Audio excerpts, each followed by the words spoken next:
So Commodus did what Hadrian did, and when Trajan lost all these men, thousands of men fighting the Parthians, and he captured Assyria, Hadrian proved to be ungrateful by withdrawing.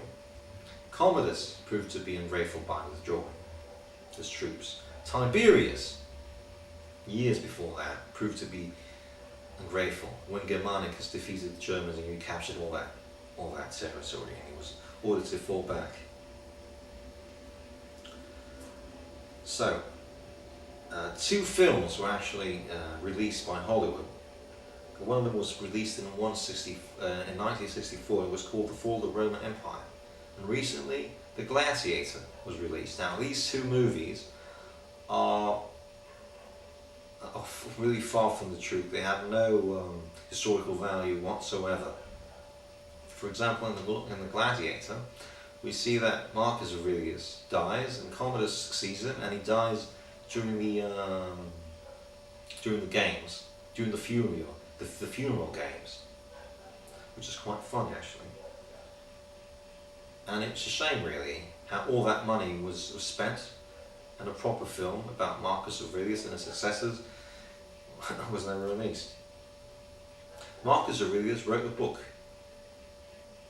He wrote it in Greek, and it's called The Meditations, or To Myself. This book, which belongs to the Stoic philosophical school, is admired by people such as the Byzantine writer Aretas of Caesarea, Bill Clinton, Goethe, Frederick the Great, and others. And we can find it in the lower library. Now we want to talk about some of the intellectuals. Now, one of the tutors of Marcus Aurelius was Frodo. Frodo was a Berber. He was a Latinized Berber, and he was one of his tutors. Contemporaries are Alexander of Avanticus, the mystic, the Greek mystic. We have Lucian, who was a Syrian, and he was a satirical writer. We've got the Greek benefactor Herodes Atticus, the man who had his villa in Kifisia, and he built theatres, temples, baths everywhere, from Troy to Athens to Corinth.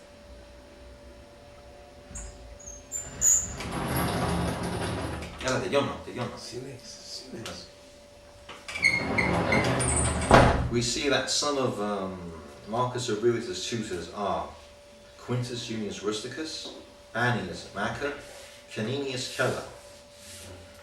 Near contemporaries are Aelius Aristides, who spent most of his time in Bergamo, writing about meditations and medicine.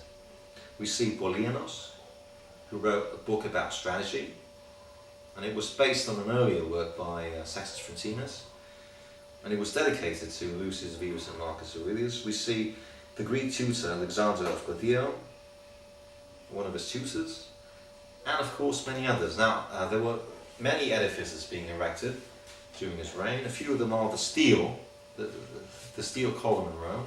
Actually went there myself, and it's quite similar to the steel Trajan erected, depicting his victories. We have a big statue of Marcus Aurelius outside the Capitolian Museum. We see a large theatre in Lectis Magna, which is in modern-day Libya, the old Phoenician colony. We see an arch in Ia, Tripoli, which is the capital of Libya, and of course other places too. Now this is a bust of Antoninus Pius, the good emperor.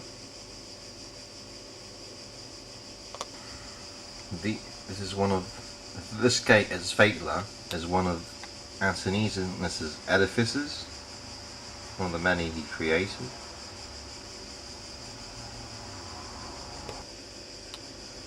This is Lucius Verus, Marcus Antonius's colleague, the weak and ineffective emperor, who spent most of his day hunting, drinking,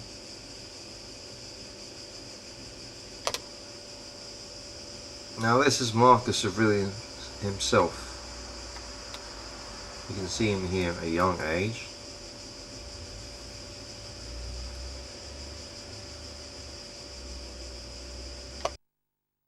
Statue of Marcus Aurelius. Here is a bust of Faustina, Aurelius' wife. His wife who had betrayed him with Avidius Cassius.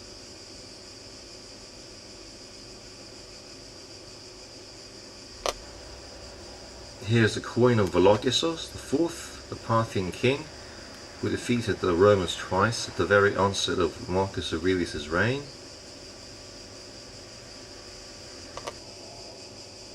Now this is the column Marcus Aurelius, quite similar to that, the one that Trajan built after the Dacian Wars.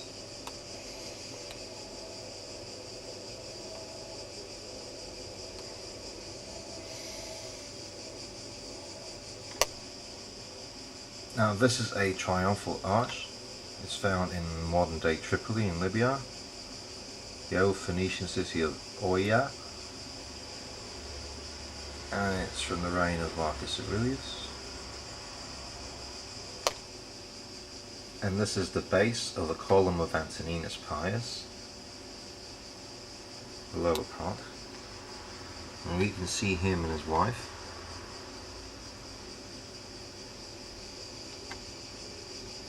We can see Marcus Aurelius outside the Capitolian Museum of Rome, horseback. The original one is in the museum, the one outside the piazza is a copy.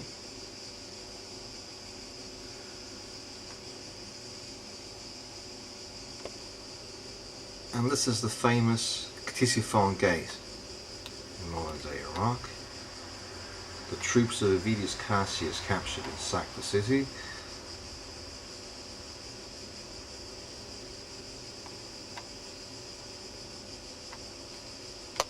And these are Parthian cavalry archers.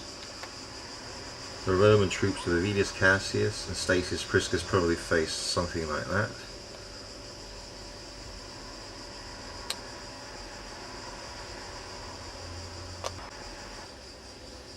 And this is Commodus, Marcus Aurelius' evil son, the corrupt person who gave up the provinces of Marcomannia and Quadia.